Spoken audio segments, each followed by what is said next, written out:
Now that you've learned how to set recordings, we're going to show you how to play them.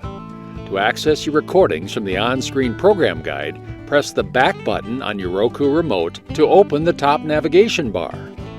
Then press the left or right arrow on your Roku remote until you have highlighted Recordings. From here, press the up or down arrow of your remote to scroll through the recording options: Current Recordings, Upcoming Recordings, or Series Rules. To play a program that has already been recorded, highlight Current Recordings and scroll through them by pressing the left or right arrow on your Roku remote.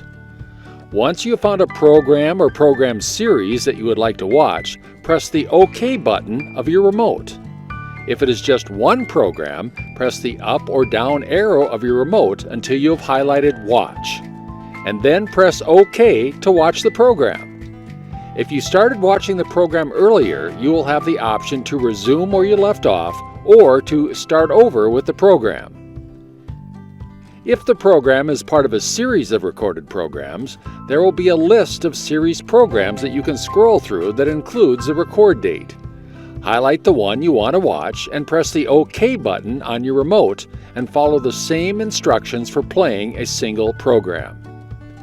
And that's all there is to it. The recording program feature puts you in control so you can watch TV when you want to watch it.